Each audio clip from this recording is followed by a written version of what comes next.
እድገት ሁለንተናዊ እድገት እንደሆነ ይነግረናል። ሉቃስ ወንጌል ምዕራፍ 2 ቁጥር 52 ላይ ይህን ቁልፍ ቃል አነብላችኋለሁ። ኢየሱስም በጥበብና በቁመት በሞገስ በእግዚአብሔርና በሰው ዘንድ አደገ። በመንፈሳዊ ሕይወታቸው ከእግዚአብሔር ጋር ሪሌሽንሺፕ ከአምላካቸው ጋር ከመንፈስ ቅዱስ ጋር ግንኙነት የሌላቸው እግዚአብሔር በዚህ ዘመን ሊሰራ የፈለገውን ነገር የማይሰሙ። ሰላም ቅዱሳን፣ እንዴት ናችሁ? ቆይታችሁ ሰላም ነበር? እግዚአብሔር ይመስገን እኔ በጣም ደህና ነኝ። ሳምንታችሁ ጥሩ እንደነበር ተስፋ አደርጋለሁ። ጌታ ረድቶን ደግሞ እግዚአብሔር ይህን ቀን ሰጥቶን ይህን እድል ሰጥቶን በእግዚአብሔር ፊት የምንሆንበትን እግዚአብሔር እድል ሰጥቶናልና የእግዚአብሔር ስም የተባረከ ይሁን። እንግዲህ ሳምንት በሌላ ሐሳብ ወደ እናንተ መጥቼ ነበር። ዛሬ ደግሞ እንዲሁ ለእናንተ ይጠቅማል በሚል በሌላ ሐሳብ ወደ እናንተ መጥቻለሁ። እንግዲህ በየሳምንቱ አዳዲስ ነገር ያው ብዙ አዲስ ባይባልም የእግዚአብሔርን ቃል ግን በተለያየ መንገድ በተለያየ ቦታ እንማረዋለን፣ እናነባለን፣ እንሰብካለን። ግን እንደዚሁ ምናልባት የተወሰኑ ሐሳቦችን እንድታገኙ ጊዜያዊ ስለሆኑ እንዲጠቅማችሁ ብዬ ነው ይሄን ወደ እናንተ ይዤ እየመጣሁ ያለሁት። እንግዲህ ዛሬም ወደ እናንተ አንድ ሐሳብ ይዤ መጥቻለሁ። ያንን ሐሳብ በዚህ ዘመን በጣም ያስፈልገናል ብዬ ያሰብኩትን፣ ለእናንተ ይጠቅማል ብዬ ያሰብኩትን፣ እንደዚሁ በህይወታችሁ ላይ ያላችሁን የክርስትና ህይወትና ጉዞ ቆም ብላችሁ እንድትጠይቁ ራሳችሁን እንድትጠይቁ የሚያደርግ ሐሳብ ይዤ ወደ እናንተ መጥቻለሁ። ይህን ሐሳብ ከማካፈሌ በፊት እስቲ እንጸልይ። ጻድቅና ቅዱስ የሆንክ አምላካችን እግዚአብሔር እናመሰግንሃለን። አንተ ወደህና ፈቅደህ እኔና ወንድሞቼን እህቶቼን በእድሜያችን ላይ ይሄንን ቀን ጨምረህ ፊትህን እንድንፈልግ እንድናመልክህ እግዚአብሔር የዘላለም አምላክ በሰጠህን ዘመን ጊዜያችንን በአግባቡ ተጠቅመን እንድናልፍ እግዚአብሔር ራሳችንን እንድናይ፣ ህይወታችንን እንድናይ፣ ኑሯችንን፣ ትዳራችንን፣ አገልግሎታችንን እንዲሁ ያለንበትን የማህበረሰብ ሁኔታ በመመልከት ከቀረን ዘመን አንጻር ከጎላችን ከግባችን እግዚአብሔር የዘላለም አምላክ መኖር የምንችልበትን ነገር ለመወያየት በዚህ ተቀምጠናልና ይህም መልእክት የሚሰሙ ሁሉ በስምህ የተባረኩ እንዲሆኑ፣ መጽናናት እንዲሆንላቸው፣ ፈውስ እንዲሆንላቸው እግዚአብሔር የዘላለም አምላክ ሆይ ቃልህን ሰምተው ለቃልህ ምላሽ እንዲሰጡ ሁላችንን እንድትረዳን በጌታ በኢየሱስ ስም ጸልያለሁ። ጊዜውን ባርክልን። የሚሰሙ ሁሉ በአንተ የተባረኩ ይሆኑ። ከዚህ ቃል በኋላ በህይወታቸው ብዙ ለውጥ እንዲመጣና ልፍ እንዲሉ እግዚአብሔር በማስተዋል እንድትሞላን በኢየሱስ ስም ጸልያለሁ። ክብር ላንተ ይሁን በጌታ በኢየሱስ ስም አሜን። ጌታ የተባረከ ይሁን። ዛሬ ወደ እናንተ ይዤ የመጣሁት ሐሳብ እንዲህ በሚል ርዕስ ነው። በሁለንተናዊ ፍሬያማነትን የተሞላ ህይወት በሚል አብረን እንካፈላለን። እንግዲህ ፍሬን ስናስብ በመጽሐፍ ቅዱስ ውስጥ ቁልፍ ከሚባሉ ሐሳቦች አንዱ ፍሬያማነት ነው፣ ወይም ውጤታማ መሆን።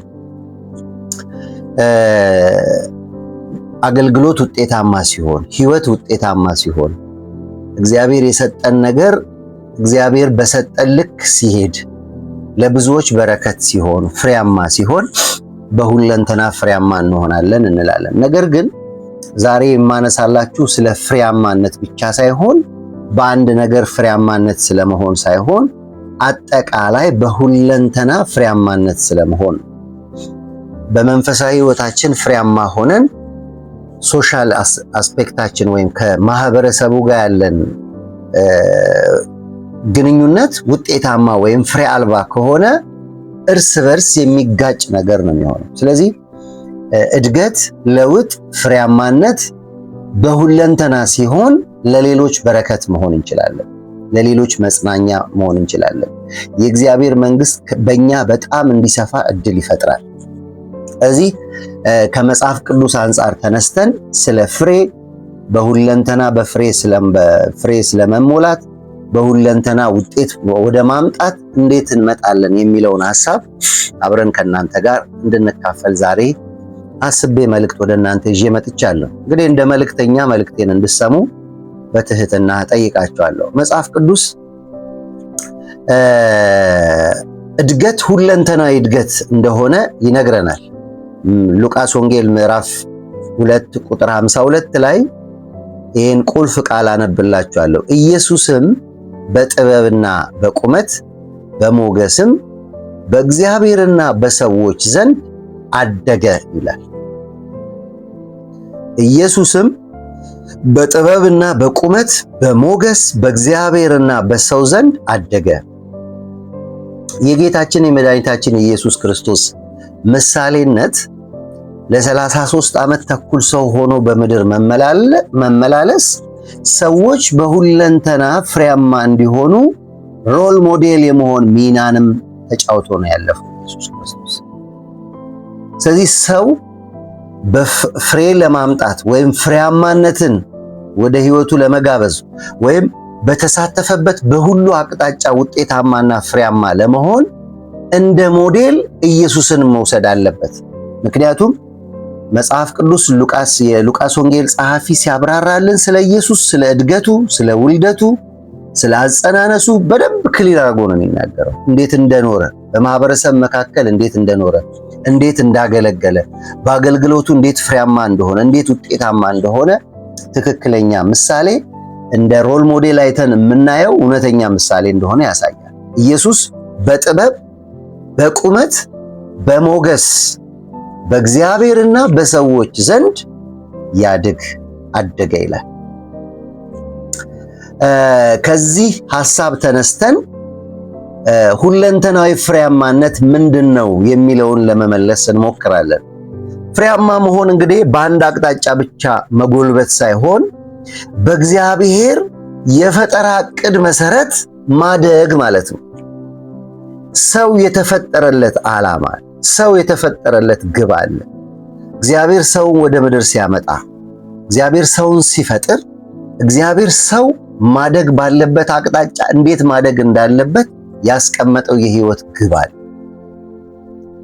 ሰዎች በሁሉ አቅጣጫ ሲያድጉና ፍሬያማ ሲሆኑ፣ ውጤታማ ሲሆኑ የሚያሳኩት የራሳቸውን ህይወት ብቻ ሳይሆን ሰው እግዚአብሔር ላሰበለት ዓላማ እንደኖረ በማሰብ እግዚአብሔር በዛ ይደሰታል። እግዚአብሔር ሰዎችን ለምን ፈጠረ? እግዚአብሔር ሰዎችን በምድር ላይ ለምን አስቀመጠ? ምን ኃላፊነት ሰጥቶ ነበር? ውጤት እግዚአብሔር ይፈልጋል። ምክንያቱም የፈጠረው ፍጥረቱ ስለሆነ ማለት ነው። ስለዚህ በእግዚአብሔር የፈጠራ ዕቅዱ መሰረት ማደግ ማለት ነው ሁለንተናዊ ፍሬያማነት። እግዚአብሔር ባየው ልክ፣ እግዚአብሔር ባሰበው ልክ፣ እግዚአብሔር በሚፈልገው ልክ ውጤት ማምጣት ማለት ነው። እንደ ክርስቲያን ማህበረሰብ ሁሉ እግዚአብሔር በህይወታችን ልናሳካው፣ እግዚአብሔር በህይወታችን ፕሮግራም አድርጎ ውጤት ማየት የሚፈልግብን አጀንዳ እንዳለ ይሄን ከወዲሁ ለሁላችሁም እንደ ማሳሰቢያ ልናገር ወዳለሁ። ስለዚህ ሁለንተናዊ ፍሬያማነት የሚመጣው ዝም ብሎ አይደለም። በአንድ አቅጣጫ ብቻ መጎልበት ሳይሆን እግዚአብሔር በፈጠረው፣ እግዚአብሔር ባሰበው፣ እግዚአብሔር በሚፈልገው አቅጣጫ ሁሉ ውጤት ማምጣት ነው። አንደበታችን፣ አኗኗራችን ከሰዎች ጋር ስንኖር እግዚአብሔር የሰጠንን አጀንዳዎች እንዴት ነው የያዝነው? አእምሯችን አድጓል ወይ? መንፈሳዊ ህይወታችን አድጓል ወይ? አካላችን ብቻ ነው ወይ እያደገ ያለው? ከሰዎች ጋር የሚኖረን ጤናማ ግንኙነት ምን ይመስላል? እድገት ሁለንተናዊ ነው ወዳጆች። ስለዚህ የእድገት 4 ዘርፎችን በማንሳት ዛሬ ከእናንተ ጋር አብረን እንካፈላለን። በብዙ አቅጣጫ ይሄን እድገት፣ ስለዚህ እድገት ሰምታችሁ ሊሆን ይችላል ኦር እየሰማችሁም እንዳለ ተስፋ አደርጋለሁ። መንፈሳዊ እድገት የሚባል አለ፣ ወይም መንፈሳዊ ፍሬያማነት የሚባል አለ። ከፈጣሪ ጋር ያለን ህብረት ያሳያል። በአእምሮ ዕውቀትን በጥበብና በትምህርት ስናድግ ውጤት እናመጣለን።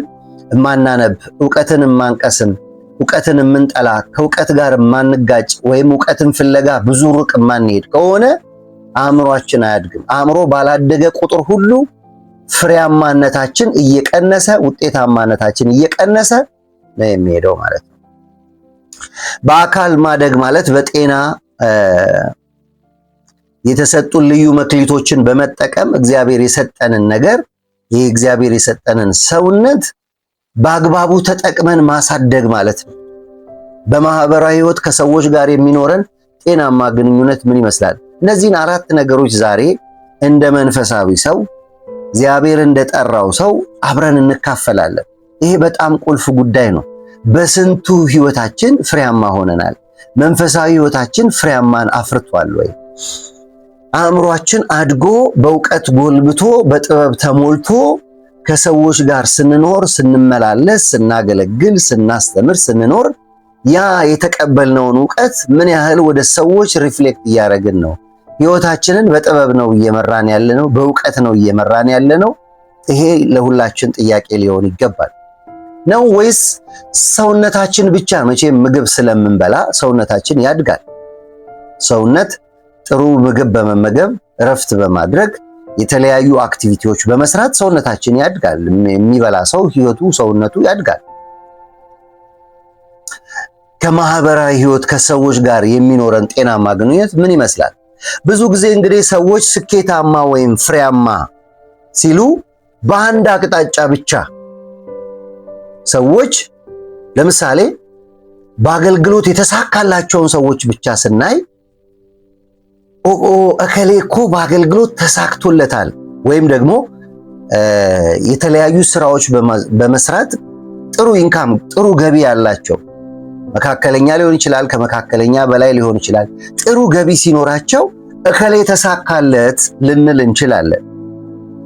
ወይም ደግሞ እሱን ተውትና በትምህርት አካዳሚክ ትምህርት ላይ ሰዎች ውጤታማ ሆነው የሚያስመሰግኑ ሆነው መንግስት የሚሸልማቸው ሆኖ ትምህርት ቤት የሚሸልማቸው ፍሬያማ ሆነው ውጤታማ ሆነው የተጨበጨበላቸው በእውቀት የላቁ ሊቆች ሊሆኑ ይችላሉ። በአንድ አቅጣጫ ብቻ ማደግ በሁለንተና ፍሬያማነት በሁለንተና ካልሆነ ትርጉም የለውም። በእውቀት ሊቅ ሆኖ የእውቀትን ጥግ ደርሶ ከማህበረሰብ ጋር በሰላም የማይኖር ሰው እዚህ ጋር ባለው በማህበረሰብ ህይወቱ ፍሬያማ አልሆነም ማለት ነው።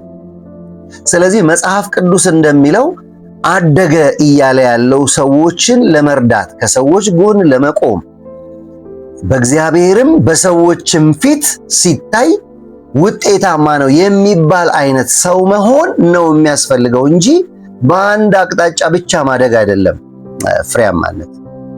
ብዙ ሰዎች በእውቀት ፍሬያማ ሆነዋል፣ ተመራምረው የሆነ ነገር አግኝተዋል። ግን ከሰዎች ጋር ጤናማ ግንኙነት የላቸውም፣ መንፈሳዊ ህይወት የላቸውም። ወዳጆቼ እነዚህ ቅድም የጠቀስኩላችሁ በአእምሮ በአካልና በማህበራዊ ተሳትፎ ሰዎች አድገው በመንፈሳዊ ህይወታቸው ከእግዚአብሔር ጋር ሪሌሽንሺፕ ከአምላካቸው ጋር ከመንፈስ ቅዱስ ጋር ግንኙነት የሌላቸው እግዚአብሔር በዚህ ዘመን ሊሰራ የፈለገውን ነገር የማይሰሩ ሰዎች ዓለምን ሁሉ ቢያተርፍ ወደ ተባለው ነው የሚሄደው እንጂ ውጤታማ አይደሉም፣ ፍሬያማ አይደሉም። መንፈሳዊ ህይወታቸው ጎሎ ሌሎቹ ነገር ቢሟሉ ትርፍ የለውም። ስለዚህ አንድ ሰው በፍሬያማነት ለመባረክ ከፈለገ ከአምላኩ ከእግዚአብሔር ጋር መጣበቅ ያስፈልጋል። ይቅርታ፣ መጽሐፍ ቅዱስ እውነትን ግን በሁለንተናችን በመንፈስ በነፍስና በአካል እንድንበለጽግ ፍሬ እንድናፈራ ያስተምረናል። መጽሐፍ ቅዱሳችን ሲሪየስ መጽሐፍ፣ መጽሐፍ ቅዱሳችን ፊክሽን አይደለም። መጽሐፍ ቅዱስ ሰው መሆን ባለበት ሰው መኖር ባለበት ስታንዳርድ እንዲኖር ነው የሚያበረታታው። መጽሐፍ ቅዱስ ሰዎች ወደ ፈለጉት አቅጣጫ ድራይቭ እንደሚያደርጉት ድራይቭ የሚሆን መጽሐፍ አይደለም። አስቡ፣ እግዚአብሔር እዛ ዘፍጥረት ላይ ሰዎችን በምድር ላይ ሲያስቀምጥ ግዛ ያለውን ቃል አላጠፈም። የመግዛት ኃላፊነት በሁለንተና ፍሬያማ የመሆን ውጤታማ የመሆን ኃላፊነት ኦል የሰው ልጆች ላይ ወድቋል። አሴ ክርስቲያን ደግሞ እንደ ክርስቲያን ደግሞ በሁለንተና ውጤታማ መሆን ያስፈልጋል። ቤተክርስቲያን ውስጥ ብዙ ሰዎች እናያለን። ክርስቲያን ነን የሚሉ ከማህበረሰብ ጋር በሰላም የማይኖሩ ለግጭት ምክንያት፣ ለጠብ ምክንያት በጣም እጅግ ብዙ ሰዎች ነው ያሉት። እኛም እናጸድቅላችኋለን ወይ እሱ እኮ ባህሪው ነው ብለን ማለት ነው። ከየት ያመጣው ባህሪ? መጽሐፍ ቅዱስ ባህሪን አይቀይርም ወይ? ኢየሱስ ከሰዎች ጋር አብሮ የሚሳደብ ነበር ወይ? እኛ ስድብን ከማን ተማር? ኢየሱስ ከቤተሰቡና በዛ ከሚኖሩ ሰዎች ጋር በቀላሉ ማንም ሰው የሚያገኘው ሊዳሰስ የሚችል ሩቅ ያልሆነ ሐሳቡን በግልጠት የሚናገር በፍቅር የሚናገር የሚያዝን የሚራራ የሚደግፍ የደከመን የሚያቆም የሚያበረታ ላዘነ ደራሽ ላዘነ አጽናኝ ሆኖ የተገኘ ብቸኛ አምላክ። ለዚህ ነው እኔን ምሰሉ ያለው፣ በእኔ ብትኖሩ ያለው። በሱ በመኖር ውስጥ ነው ሁለንተናዊ ፍሬያማ ለውጥ የምናመጣው። በክርስቶስ ኢየሱስ በመኖር ውስጥ ነው ሕይወት ስኬታማ የሚሆነው። መጽሐፍ ቅዱሳዊ መሰረቶችን ስለ ፍሬያማነት ላንሳላችሁ። የወይኑ ግንድና ቅርንጫፍ፣ ይሄ ዮሐንስ ምዕራፍ 15 ቁጥር 5 ላይ እኔ የወይን ግንድ ነኝ፣ ቅርንጫፎችም እናንተ ናችሁ፣ ያለ እኔ ምንም ልታደርጉ አትችሉምና በእኔ የሚኖር እኔም በርሱ እርሱ ብዙ ፍሬ ያፈራል። የሕይወታችን ፍሬያማነት የሚጀምረው የሚቀጥለውም ከዋናው ምንጭ ከክርስቶስ ጋር በየቀኑ በሚኖረን ጥብቅ ግንኙነት ነው። ወዳጆች፣ የወይን ግንድ እኔ ነኝ፣ ገበሬውም አባቴ ነው ይላል። ሄዳችሁ ስታነቡ ከቁጥር 1 ጀምራችሁ ስታነቡ ማለት ነው። ያለ እኔ ምንም ልታደርጉ አትችሉም። አያችሁ፣ አንድ ዛፍ ላይ ቅርንጫፍን በአእምሯችሁ ሳሉ። የቅርንጫፉ ህልውና ያለው ግንዱ ስላለ ነው። በቅርንጫፉ ላይ ያሉ ቅጠሎች ለምልመው የምታዩት ግንዱ ላይ ስለተጣበቁ ነው። በቅርንጫፉ ላይ የምናያቸው ፍሬዎች ፍሬ ማፍራት የቻሉት ከግንዱ በተገኘ ሚነራል፣ ከግንዱ በተገኘ ውሃ፣ ከግንዱ በተገኘ የምግብ ስርዓት ነው። ቅርንጫፉን ብትቆርጡት ያ ቅርንጫፍ ሕይወት እንደሌለው ሁሉ ያ ቅርንጫፍ ፍሬ ማፍራት እንደማይችል ሁሉ በክርስቶስ ኢየሱስ አምኖ በክርስቶስ ኢየሱስ ሕይወት ውስጥ ተመስርቶ ኑሮውን፣ ሕይወቱን፣ አስተሳሰቡን፣ አመለካከቱን ግንዱ ላይ ያላደረገ ያልተጣበቀ ሰው በምንም ተአምር እውነተኛውን መጽሐፍ ቅዱስ የሚጠብቀውን ፍሬያማነት ሊያመጣ አይችልም። ስለዚህ ሚስ ኮሚኒኬሽን አለ ማለት ነው። ግንዱ ላይ አይደለንም ማለት ነው። አንድ ሰው ስድብን፣ ተንኮልን፣ አመፅን በየቀኑ ፋብሪኬት እያደረገ የሚሄድ ከሆነ ግንዱ ላይ የለም ማለት ነው። ከግንዱ ተለያይቷል፣ ሕይወት የለውም። የተቆረጠ ቅርንጫፍ ዕጣ ፈንታው ይሄንኑ ክፍል ስናነብ ወይ እሳት ወይ መበስበስ። ስለዚህ የሕይወታችን ፍሬያማነት የሚጀምረውም የሚቀጥለውም ከዋናው ግንድ ከምንጩ ጋር ከኢየሱስ ጋር በሚኖር ጥብቅ ግንኙነት ነው። በእኔ ብትኖሩ ቃሎቼም በእናንተ ቢኖሩ ያለ እኔ ምንም ልታደርጉ አትችሉም።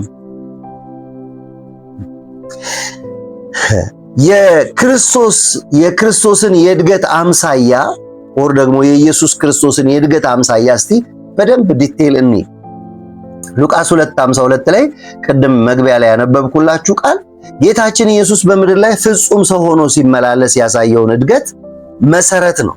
እውነተኛ ክርስቲያናዊ እድገት ሚዛናዊ የሆነ እድገት ነው። እምንመችነን ወይ ለሰው በእግዚአብሔርና በሰው ፊት ስንታይ በሞገስ የምንታወቅነን ወይ? ያደግነን ወይ? አስተሳሰባችን የተፈወሰ ነው ወይ? አመለካከታችን የተፈወሰ ነው ወይ? አኗኗራችን እግዚአብሔር የሚደሰትበት አይነት ነው ወይ? ልንነቃ ይገባል። እድገት አንድ አቅጣጫ አይደለም፣ በሁሉ አደገ ይላል።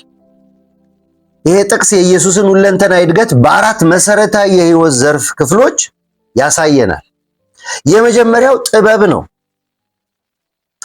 በጥበብ ይላል አይደል? ቅድም ያነበብኩላችሁ ክፍል ኢየሱስም በጥበብ ከዛ ይቀጥላል ቁመት። አእምሮአዊ እድገት ኢየሱስ ፍጹም አምላክ እንደመሆኑ መጠን ሁሉን አዋቂ ቢሆንም ፍጹም ሰው ሆኖ ወደ ምድር በመምጣቱ ምክንያት እንደ ማንኛውም ሰው በእውቀትና በማስተዋል ያድግ ነበር። ቁጭ ብሎ ከካህናት እግር ስር ይማር ነበር። ከቤተ መቅደስ ደጅ አይጠፋም ነበር። እንደውም በሆነ ወቅት ጌታችን መድኃኒታችን ኢየሱስ ክርስቶስ እየተማረ እያለ እናትና አባቱ ጥለውት ቤት ሄደው ከ3 ቀን በኋላ ተመልሰው ሲመጡ እሱ መቅደስ ቁጭ ብሎ ይማር ነበር። የሰጠውን ምላሽ ታውቁታላችሁ። በእግዚአብሔር ቤት እኖር ዘንድ ይገባኛል፣ እማር ዘንድ ይገባኛል፣ አውቅ ዘንድ ይገባኛል። ጸሐፍት እግር ስር ቁጭ ብሎ ይማር ነበር። እድሉ የነበራቸው ሰዎች ቤተ መቅደሱን ያስተዳድሩና ይመሩ የነበሩ ሰዎች እግር ስር ቁጭ ብሎ ዕውቀት ይቀስም ነበር፣ ይማር ነበር፣ ሐሳብ ይሰጥ ነበር፣ አስተያየት ይሰጥ ነበር፣ ይጠይቅ ነበር። ስለዚህ ዕውቀት እየዘለለ አይገባም ወዳጆቼ። ማንም ሰው እናንተ ላይ እጅ በመጫን ወደ እናንተ ዕውቀትን ሊያስገባ አይችልም። በመማር በማንበብ ይህ አእምሮአዊ የዕውቀት እድገትን ያሳያል። የእግዚአብሔርን ቃል በማጥናት አካባቢውን በመረዳትና በማስተዋል ያድግ ነበር። መጽሐፍ ቅዱሳችን ኢየሱስ ክርስቶስን ሲያብራራልን፣ ጸሐፍቶች ኢየሱስን ሲያብራሩልን የገለጡልን የተረኩልን ኢየሱስ ከሰማይ አውቆ ጨርሶ መጥቶ ምንም አይነት ሪያክት ሳያረግ ከሰዎች ጋር ከሰዎች እግር ስር ቁጭ ብሎ ሳይማር ሳይገለገል ሊያገለግል የተነሳ አይደለም። ምንድን ያለው ዮሐንስ ጋር ሊጠመቅ ሲመጣ እኔ በአንተ እጅ አንተ በእኔ እጅ ልትጠመቅ አትችልም አይደል ያለው? ምንድን ያለው ኢየሱስ ክርስቶስ? ጽድቅን እፈጽም ዘንድ ይገባኛል። ፍጹም ሰው የመሆኑ ምልክት ሰዎች ሊያደርጉ የሚገባውን ነገር በሙሉ ፕራክቲካል በማሳየት እውነተኛ ምሳሌ በመሆን ለ33 ዓመት የኖረውን ሕይወት እኛም ደግመን ደጋግመን ያንን እንድንለማመድ ጌታችን ትቶልን ሄዷል። ስለዚህ የዚህ ዘመን ሰው ዕውቀት ጠል ሰው፣ መማር አይፈልግም፣ ማጥናት አይፈልግም፣ ማንበብ አይፈልግም፣ በዕውቀት ሕይወቱን መገንባት አይፈልግም፣ በተለይ በእግዚአብሔር ቃል። ስለዚህ ጸሎታችን ሌላ ዓላማ ነው ያለው፣ አገልግሎታችን ሌላ ፍላጎት ነው ያለው። ዕውቀት ላይ የተመሰረተ ጸሎት አንጸልይም። የቃሉ ዕውቀት ላይ የተመሰረተ የአገልግሎት ስታይል የለንም። የቃሉን ሕይወት መሰረት ያደረገ ሕይወት የለንም። የተወጫበረ ሕይወት ነው ያለ። ለምን? የተወጫበረ የክርስትና እሳቤ እኛ ጋር ስለደረሱ አናጠናም፣ አንመረምርም፣ እውነቱን ከውሸት አንለይም፣ በእግዚአብሔር ቃል ወንፊት አናጣራም። ለዚህ ብዙ ሕይወታችን የተበላሸ ሆኖ መስመር ለቀናል፣ ፈር ለቀናል። ወዳጆቼ በክርስትና ሕይወት ፍሬያማነትና ውጤታማነት ከሕይወታችን እየጠፋ ያለው ከእግዚአብሔር ቃል ዕውቀት ገበታ ስለጎደልን ወደ እግዚአብሔር ቃል እንመለስ። የእግዚአብሔር ቃል ያስፈልገናል። ጌታችን መድኃኒታችን ኢየሱስ ክርስቶስ ቁጭ ብሎ ተማረ፣ ተገለገለ። ብዙ ዓመት የእግዚአብሔርን ቃል በማጥናት አካባቢያችንን በመረዳት በማስተዋል ያደገበትን ሁኔታ ስለሚያውቅ ጸሐፊው ሉቃስ ሲጽፍልን በጥበብ ይላል። በመታጠቅ ቃሉን በማሰላሰል የእግዚአብሔርን አጀንዳ በመጽሐፍ ቅዱስ ውስጥ ያለውን የእግዚአብሔርን አጀንዳ በማወቅና በመረዳት ከቃሉ አንጻር በመኖር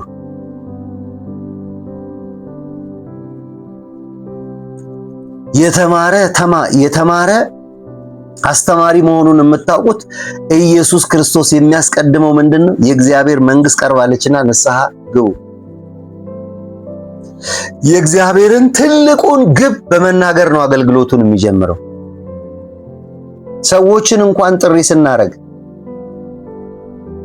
ና እግዚአብሔር እንደዚህ አይነት ነገር ያደርግልሃል፣ ወደ ጌታ ብትመጣ ይሄ ይሆንልሃል አላለም ኢየሱስ።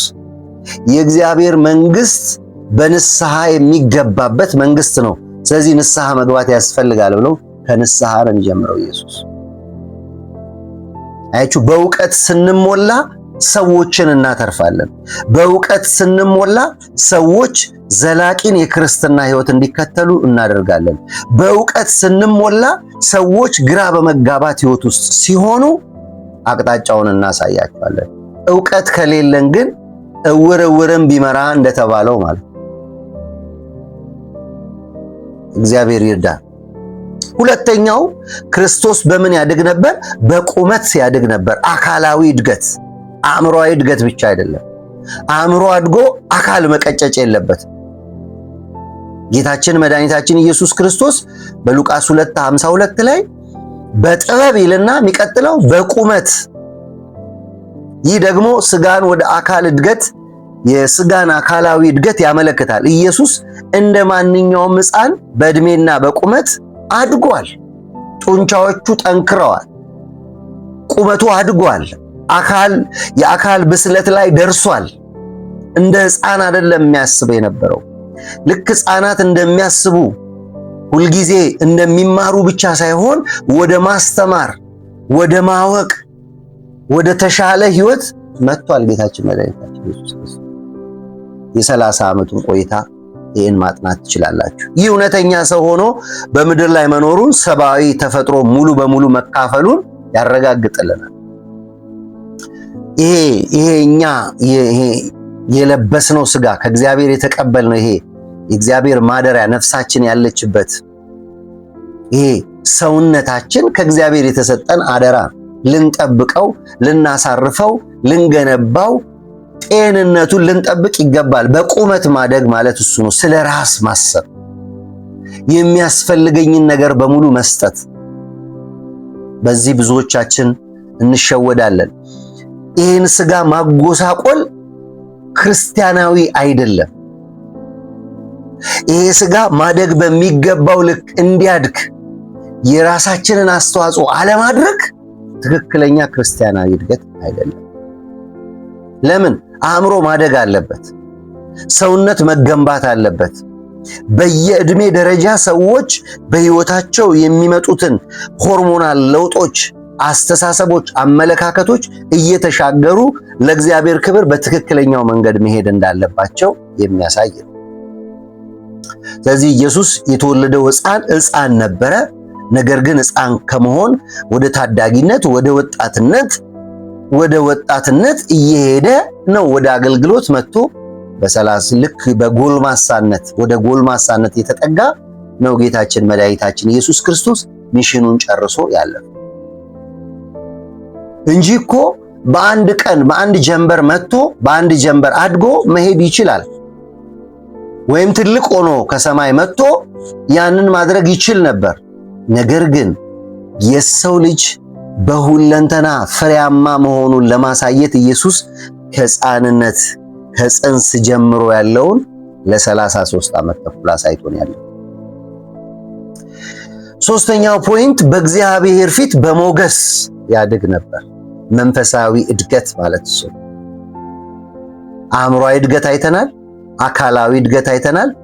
በእግዚአብሔር ፊት በሞገስ የሚለው ደግሞ መንፈሳዊ እድገትን ያሳያል። ይህ የሚያሳየው ከእግዚአብሔር አብ ጋር የነበረውን ጥልቅ መንፈሳዊ ግንኙነት። እኔ ከኢየሱስ ክርስቶስ የሚማርከኝ ነገር አንዱ ከአባቱ ጋር የነበረው ሪሌሽንሽፕ እንዴት የሚጥም ነበር። ይጮህ ነበር፣ ያማክረው ነበር፣ ብትወድ ይለው ነበር።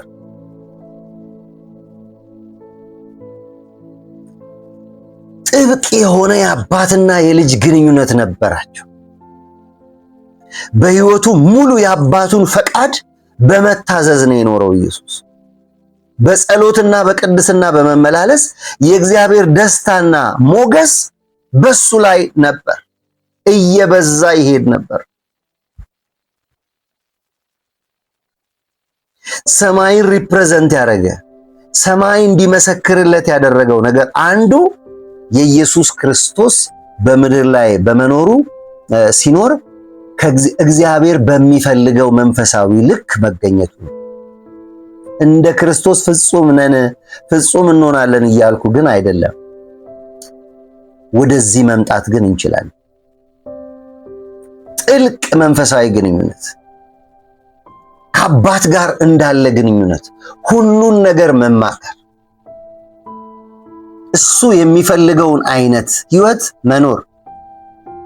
ጸሎት እንኳን ጌታችን መድኃኒታችን ኢየሱስ ክርስቶስ በስተመጨረሻ የጸለየውን ጸሎት ታውቃላችሁ። አባት ሆይ ብትወድ እቺ ጽዋ ከኔ ትለፍ። መራራ ጽዋ ነበረች። እንደሱ አይነት ጽዋ የጠጣ ሰው የለም። ሊጠጣም አይችልም ሰው። ቢጠጣም የተፈለገውን ግብ አይመታም ሰው። መራር ጽዋ ሊጠጣ ሲል ኢየሱስ እባክህ ከኔ ትለፍ እምንላቸው በጣም መራር ነገሮች ወደ ህይወታችን ይመጣሉ። ግን የኢየሱስ ጸሎት፣ እግዚአብሔር የሚፈልገው ጸሎት ምን አይነት እንደነበር ታውቃላችሁ? ያንተ ፈቃድ ግን የኔ ፈቃድ አይሆንም። መራር ነገር ሲገጥመን፣ ከባድ ነገር ሲገጥመን የእግዚአብሔር ነገር ወደዛ ማለት ሳይሆን ብትወድ እቺ ነገር ከኔ ትለፍ፣ ግን እማያልፍ ከሆነ ግን ጸጋህን ስጠኝ፣ ያንተ ፈቃድ ይፈጸምና በኔ ከብረህ እቺን ጊዜ ልለፍ፣ ጸጋህን አብዛልኝ ነው ማለት ያለብን። በእግዚአብሔር ፊት በሞገስ ያድግ ነበር። እድገታችን ምን ይመስላል? ፍሬያማ ነበር። ፍሬያማነቱን የምታረጋግጡት ምንድነው? ጌታችን መድኃኒታችን ኢየሱስ ክርስቶስ ሲጠመቅ በእርሱ ደስ የሚለኝ የምወደው ልጄ እርሱ ነው፣ እርሱን ስሙት። የሚሰማ አንድ ነው። ሰማይ የመሰከረለት ጀግና አንድ ነው። ወደ ታችም ብትወጡ ወደ ላይም ብትወጡ አንድ ነው። ይሄ የተመሰከረለት ጀግና ደግሞ ኢየሱስ እዚሁ ምድር ላይ እያለ በኔ ኑሯል፣ እኔን ተከተሏል፣ እኔን ስሙ አለ። እኔ እንደዚህ እንዳገለገልኩ አገልግሉ አለ። እኔ እንደወደድኳችሁ እርስ በርስ ተዋደዱ አለ። ጌታችን መድኃኒታችን ኢየሱስ ክርስቶስ እኔ እያለ ይናገር የነበረው በድፍረት ከአባቱ ጋር የጠበቀ ግንኙነት፣ ትክክለኛ የክርስትናን ሚዛን የደፋ መሪ ስለነበር፣ አገልጋይ ስለነበር። አራተኛው በሰው ፊት በሞገስ ያድግ ነበር። በሰውም ፊት ያድግ ነበር በሞገስ። በእግዚአብሔር ፊት በሞገስ፣ በሰው ፊት በሞገስ። ምን ማለት ነው ይሄ? ማህበራዊ እድገቱን ነው የሚያሳየው። አራት ነገር ነው ያነሳውላችሁ። አንደኛ የመጀመሪያው እድገት የሚያሳየው መንፈሳዊ እድገቱን። ሁለተኛው እድገት የሚያሳየው አካላዊ እድገቱን ነው። ሶስተኛው በእግዚአብሔር ፊት የሚለው በሞገስ የሚለው መንፈሳዊ እድገቱን። አራተኛ በሰው ፊት የሚለው በሞገስ ያድግ ማህበራዊ እድገቱን። ኢየሱስ ከሰዎች ጋር የነበረው ግንኙነት ጤናማና የተከበረ ነበር። which means ሁሉም ሰዎች ኢየሱስን ይወዱታል አይደለም። እሱ ግን የሚጠላው ሰው አልነበረም። እንደውም ለገደሉት፣ ለወጉት፣ ለቀሰፉት የሚያደርጉትን አያውቁምና ይቅር በላቸው ብሎ ምህረት ያደረገ። በናዝሬት መንደር ውስጥ ከቤተሰቦቹ ጋር ከጎረቤቶቹና ከማህበረሰቡ ጋር በታማኝነት በትህትና በደግነት ይኖር ስለነበር በሰው ፊት በሞገስ ያድግ ነበር ይላል ሉቃስ። በሰዎች ዘንድ ተወዳጅነትን መከበርን አትርፎ ነበር ማለት። ሞገስ ያስፈልጋል። በእግዚአብሔር ፊት ሞገስ ያስፈልጋል። በሰዎች ፊት ሞገስ ያስፈልጋል። እንግዲህ ዋናው መልእክት ምንድን ነው?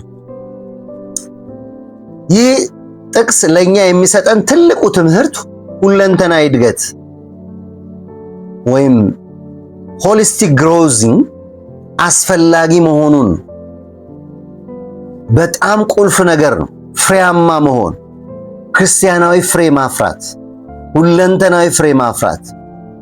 ክርስቲያናዊ ሕይወት በአንድ በኩል ብቻ የሚቀጭ ሳይሆን በአእምሮ፣ በአካል፣ በመንፈስና በማህበራዊ ክህሎት እኩል ማደግ እንዳለብን የኢየሱስ የልጅነት ምሳሌ ያሳየናል ማለት ነው።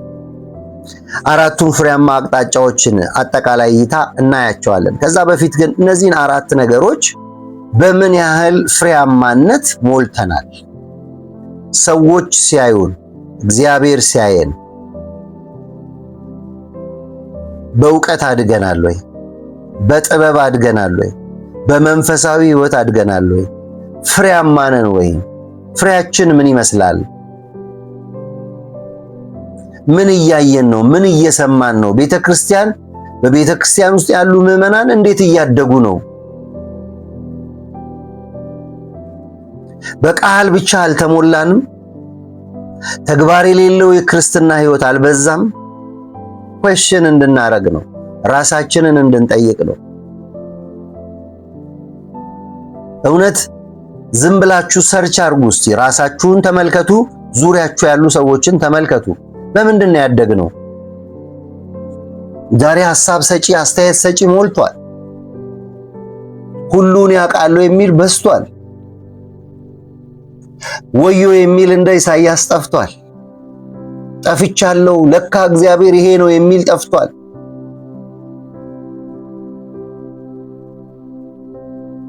ስለዚህ ዋናው መልእክቴ ሁለንተናዊ እድገት ላይ በሁለንተና ፍሬ ማፍራት ላይ እንዴት ነን? በአእምሮ፣ በአካል፣ በመንፈሳዊ ሕይወታችን፣ በማህበራዊ ተሳትፏችን ምን ያህል ፍሬያማ ነን?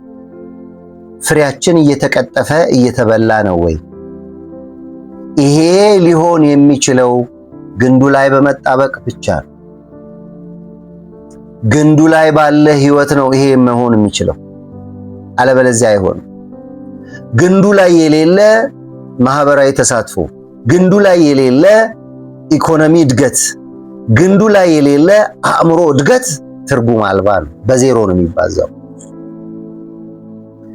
አራቱን የፍሬያማ አቅጣጫ አጠቃላይ እይታ ስናይ መንፈሳዊ ፍሬ በእግዚአብሔር ዘንድ ሞገስ ማግኘት፣ የመንፈስ ፍሬን በህይወት ማሳየት ማለት ነው።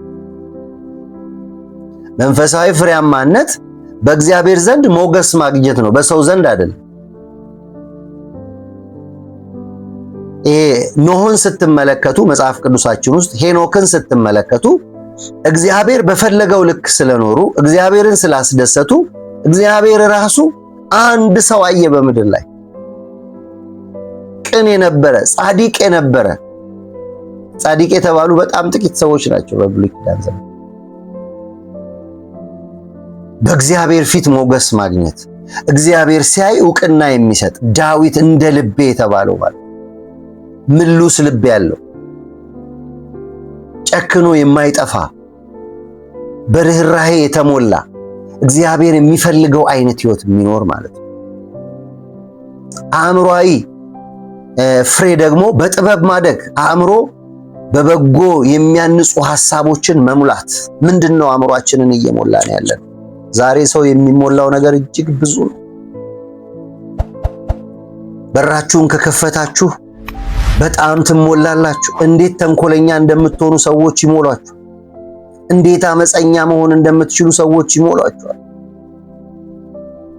በዛ ፈንታ የሚያንጹ ሐሳቦች እንድንሞላ ዛሬ ነው ወንድማችሁ ምክሬን እለግሳለሁ።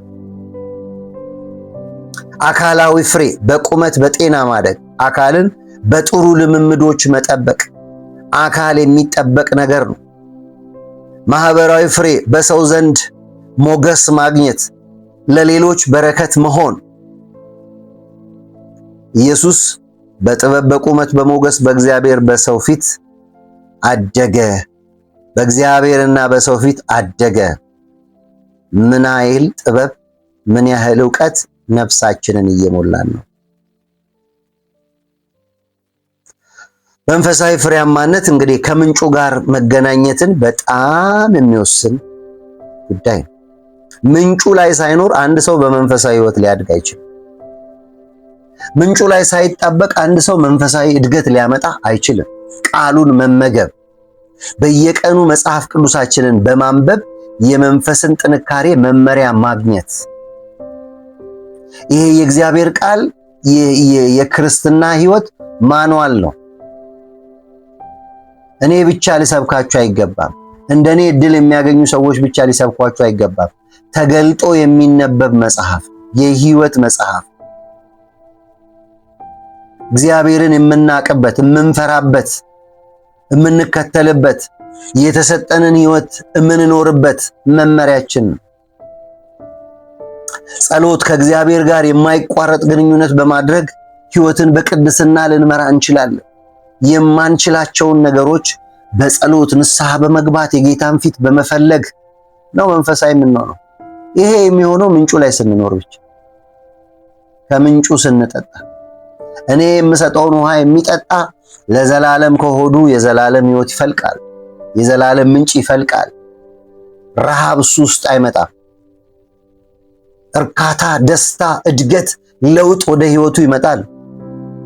የመንፈስ ፍሬዎች ፍቅር፣ ደስታ፣ ሰላም፣ ትዕግስት፣ ቸርነት፣ በጎነት፣ እምነት፣ የዋሃት፣ ራስን መግዛት፣ እነዚህ ገላትያ ምዕራፍ 5 ቁጥር 22 ላይ የምናገኛቸው ሐሳቦች በእኛ ሕይወት ውስጥ ፕራክቲካል የሚታዩት ግንዱ ላይ ስንሆን ብቻ። ግንዱ ላይ የሌለ ሰው እንዴት ሰላም ይኖረዋል? በሌላ አባባል ሰላም የሌለው ሰው ግንዱ ላይ የለም ማለት ነው። ጌታችን መድኃኒታችን ኢየሱስ ክርስቶስ አልፎ ሄዶ በወደደ ልክ ሰውን ማንወድ ከሆነ ግንዱ ላይ የለንም፣ ከምንጩ ጎለናል። ታማኞች መሆን፣ በፈተናዎች መካከል ለእምነት በጽናት መቆም፣ መንፈሳዊ ፍሬያማነት በእነዚህ የሚመጡ ናቸው። ከነዚህ በራቅን ቁጥር ፍሬ የለም። ቃሉን የማናነብ ከሆነ፣ የማንጸልይ ከሆነ የመንፈሳዊ ፍሬ ልምምዶች በእኛ ሕይወት ውስጥ አይመጡ። ታማኝ የማንሆን ከሆነ፣ በፈተና መካከል ጸንተን የማንቆም ከሆነ መንፈሳዊ ፍሬ አናፈራም። ሃይማኖተኞች ነን ማለት። ወደ ቤተክርስቲያን እንመጣለን፣ እንሄዳለን። ስንሄድ የምንፈጽመውን ሚሽን፣ የምንፈጽመውን ተልእኮ ፈጽመን አንመጣም። ስለዚህ ቤተክርስቲያን የሚሄድ ሃይማኖተኛ ነው የምንሆነው እንጂ መንፈሳዊ ፍሬ የምናፈራ አንሆንም። ትዕግስተኞች አይደለን፣ በቁጣ የተሞላን። ግንዱ ላይ ካለ ግን ትተዋል። ፍቅርን ታንጸባርቃል፣ ፍቅርን ታንጸባርቂያለሽ። ግንዱ ላይ ያለመኖር ችግር አብዛኛው እየታየ ነው በቤተ ክርስቲያን። ትሁት፣ ደግ፣ ቅን፣ የዋህ፣ ሰዎችን በማንኛውም አቅጣጫ የምትደግፍ የምትረዳ፣ ከሰዎች ጎን የምትቆም፣ ሰዎችን የምትረዳ መሆንህ የሚታወቀው መንፈሳዊ እድገት፣ መንፈሳዊ ፍሬ ማፍራትህን ከቃሉና ከምንጩ ጋር ስትጣበቅ ብቻ። ለመንፈሳዊ ሕይወታችን ፍሬያማነት እንደ ተጨማሪ ሐሳብ መንፈሳዊ ፍሬያማነት በቤተክርስቲያን መመላለስ ብቻ ሳይሆን ከክርስቶስ ጋር የሚኖረንን እውነተኛ የልብ ትስስር። ማንን ነው የምናወራው? ማንን ነው የምናማክረው? ቅርብ ነው ወይ ኢየሱስ? የችግር ጊዜ ብቻ አይደል እንዴ አሁን አምላክ የሚፈለገው? ሰው ካልተቸገረ እኮ የጌታን ፊት አይፈልግም። ካላጣ፣ ካልታመመ፣ ችግር ካልገጠመው እኮ አብዛኛው ክርስቲያን የጌታን ፊት አይፈልግም። ሁላችንም የምናውቀው የአደባባይ ሚስጥር ነው። የምንጸልየው እግዚአብሔር የሆነ ነገር እንዲያሳካልን ለሪሌሽንሺፕ አይደለም። ጥያቄ ሲኖር፣ የጎደለ ነገር ሲኖር፣ ወይም በህይወታችን እንዲመጣ የሆነ የምንፈልገው ነገር ሲኖር ነው የአምላክን ፊት የምንፈልገው። ግንኙነት እሱ አይደለም። አስቀድማችሁ የእግዚአብሔርን መንግስት ጽድቁን ፈልጉ። ለተጨማሪ ነገሮች ነው እግዚአብሔርን የምንፈልገው። እየወቀስኳችሁ አይደለም። ይሄ በእኔም ህይወት የማየው የአደባባይ ሚስጥር ነው። ማን ነው የሚጸልይ? ራሱ ፕሮግራሞቻችንን ራሱ የፈውስ ፕሮግራም እያልን የደረደርናቸው በቤተ ክርስቲያን ውስጥ ያሉ የተለያየ ስም የተሰጣቸው እውነት ወዴት እንድናድግ ነው የሚያደርገን?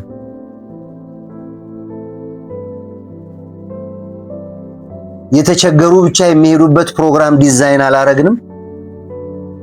ፈውስ ብቻ የሚሰበክበት ፕሮግራም ዲዛይን አላረግንም?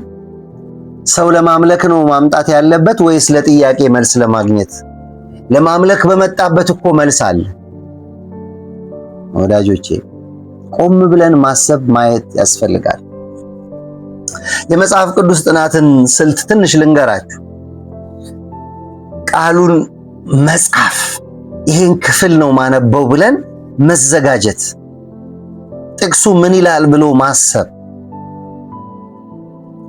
መተግበር። ይህ ቃል በሕይወቴ ዛሬ ምን ይለውጣል? ምን የሚለወጥ ነገር ይነግረኛል? ከዛ በቃሉ መሰረት መጸለይ። መዝሙር ምዕራፍ 119 ቁጥር 9 ላይ ጎበዝ መንገዱን በምን ያነጻል? ቃልህን በመጠበቅ ነው። ወጣትነታችን፣ ሕይወታችን፣ ዘመናችን፣ መንፈሳዊ ሕይወታችን የምንጠብቀው የምናድገው ለውጥ የምናመጣው ፍሬ የምናፈራው በቃሉ ብቻ እንደሆነ ይነግረናል። ይሄ መንፈሳዊ ለውጥ መንፈሳዊ ፍሬያማነት ከምንጩ ጋር በመጣበቅ ብቻ ነው የሚመጣው። ከምንጩ ጋር የተጣበቀ ሰው መጽሐፍ ቅዱስን ያነባል፣ ያሰላስላል፣ በፈተና ጸንቶ ይቆማል። መንፈሳዊ ፍሬ በሕይወቱ ይታያል። ለቃሉ ትኩረት ይሰጣል። ቃሉ እኔን ምን እያለ ነው? ምን እየሞገተ ነው? ምን በሕይወቴ ማሳካት፣ ምን ማስቀረት ያለብኝ ነገር አለ ብሎ ያስባል። እዛው ያንኑ እያብራራውላችሁ አእምሮአዊ ፍሬያማነት ወደ ሕይወታችን እንዲመጣ ጥበብና ዕውቀትን መቅሰም ቁልፍ ነገር ነው። እናንብብ። አንባቢ ትውልድ ይፈጠር። የሚያነብ ትውልድ ይፈጠር። ተቀነጫጭቦ የመጣን ቅንጭብጫቢ የበላ ትውልድ አይሻገርም። መጽሐፉን ከፍቶ ያነበበ ነው የሚሻገረው።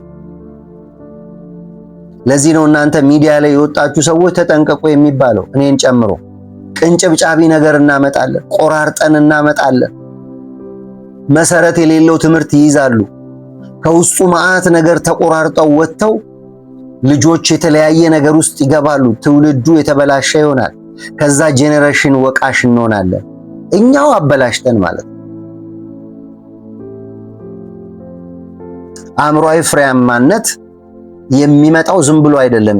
አእምሮአዊ ፍሬያማነት የሚመጣው የትጋት ሕይወት ሲኖር፣ እግዚአብሔር አእምሮአችንን በጥበብ በትምህርት እንድንጠቀምበት ይፈልጋል።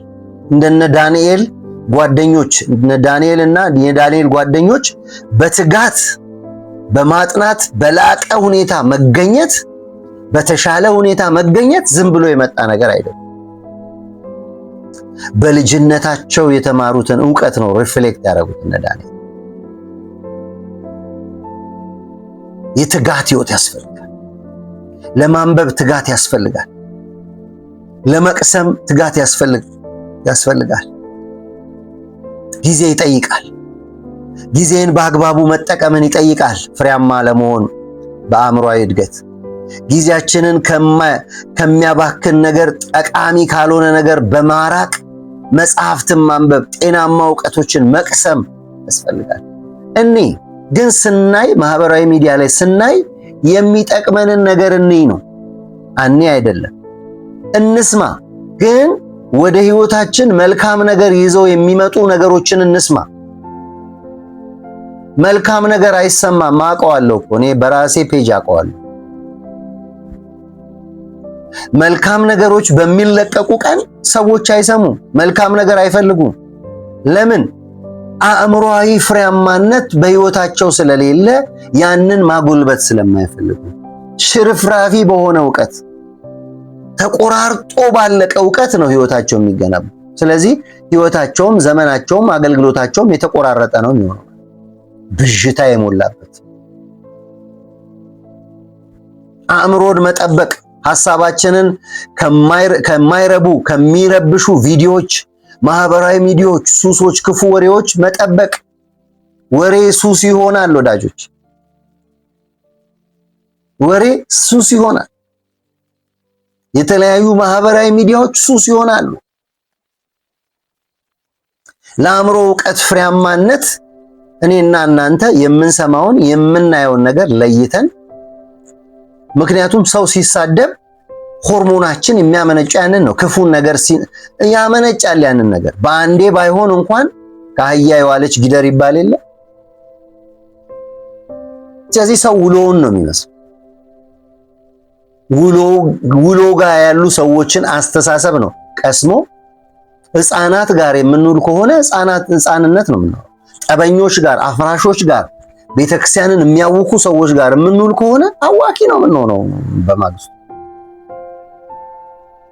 ውሏችን የእግዚአብሔር ቃል ጋር፣ አስተሳሰብና አመለካከታችን ወደ እግዚአብሔር የሚያስጠጉን ሐሳቦች ላይ ማተኮር ያስፈልጋል።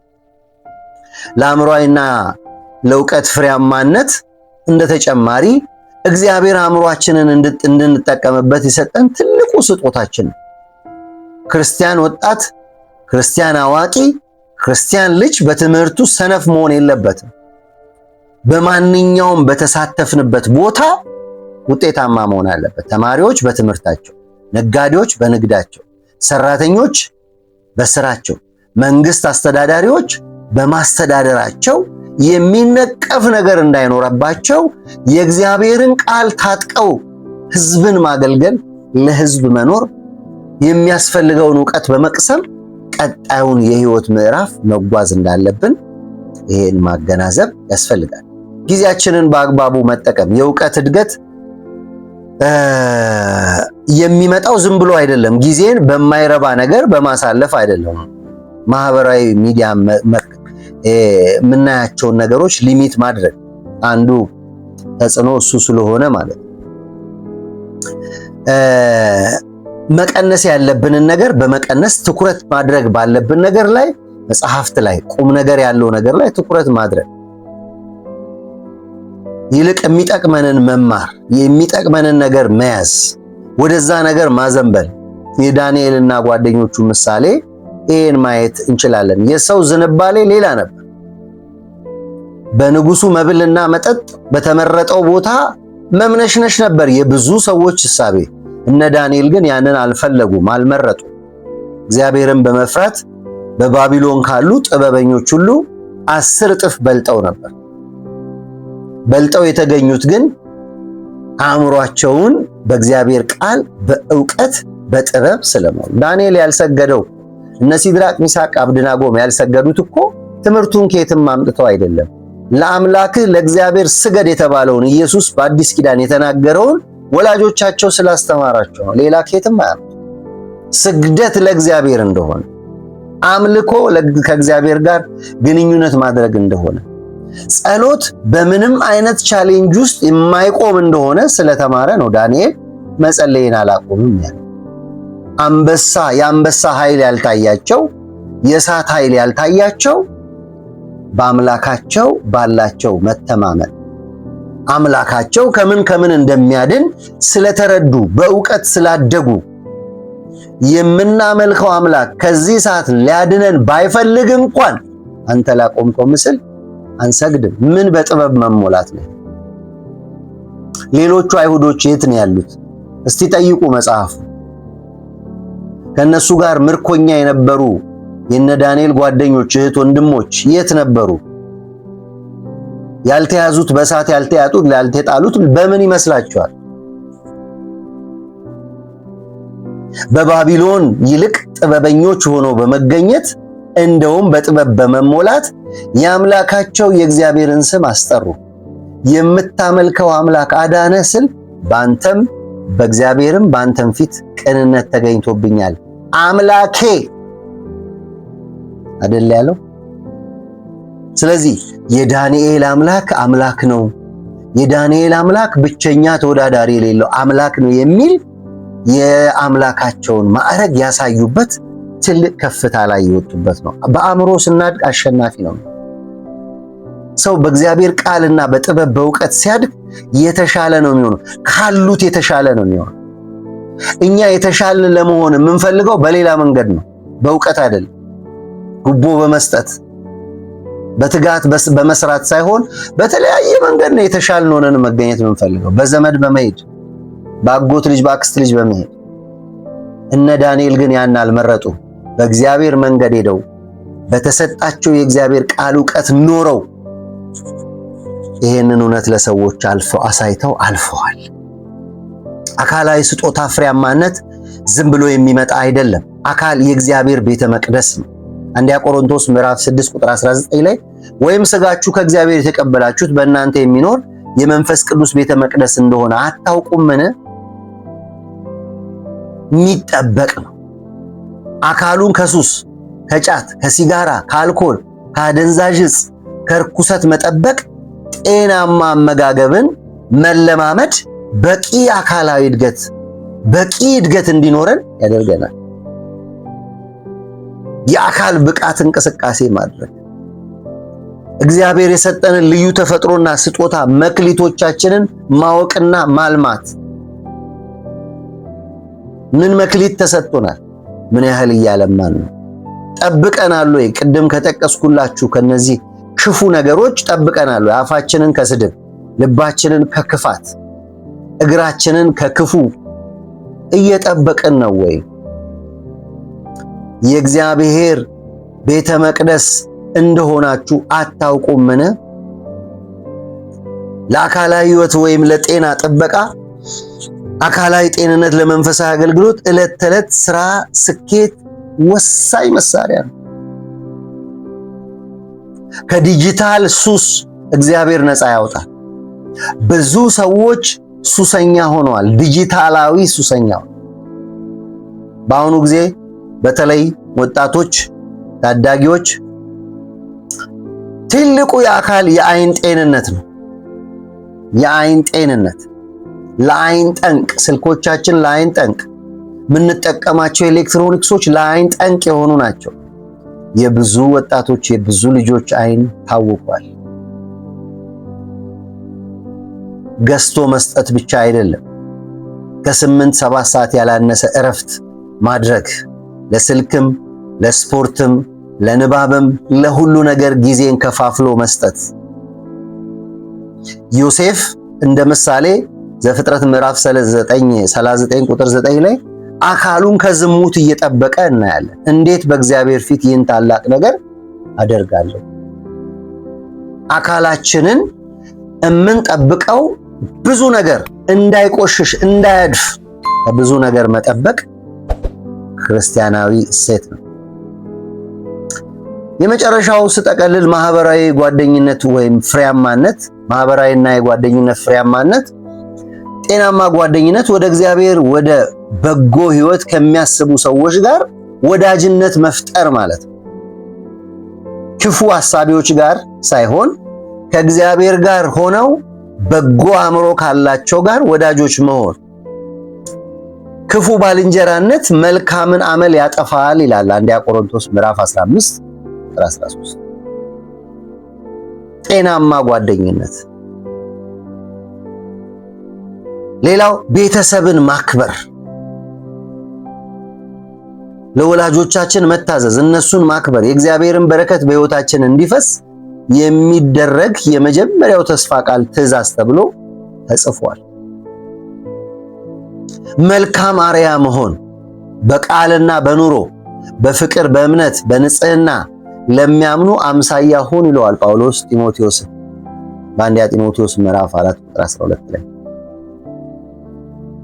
የመክሊት ታማኝነት፣ አቅምን መጠቀም፣ መክሊትን አለመቅበር፣ እግዚአብሔር የሰጠንን ነገር እነዛ ማቴዎስ 25 ላይ ያሉ ሰዎችን 5 የተሰጠው አተረፈ፣ 5 አትርፎ መጣ። 2 የተሰጠው 2 አትርፎ መጣ። 1 የተሰጠው ግን ለነሱ ለምን ብዙ ተሰጠ? 1 ነው የተሰጠኝ ቀብሬ ራሱ እስኪመጣ አስቀምጣለሁ ብሎ አስቀመጠ። ቢሰራበት ቢነግድበት 1 ቢያንስ ያተርፋል። ባለ 5 ሆነ ባለ 2 መክሊት ብንሆን በትጋት ስለምናለማው ፍሬን ይጨምራል።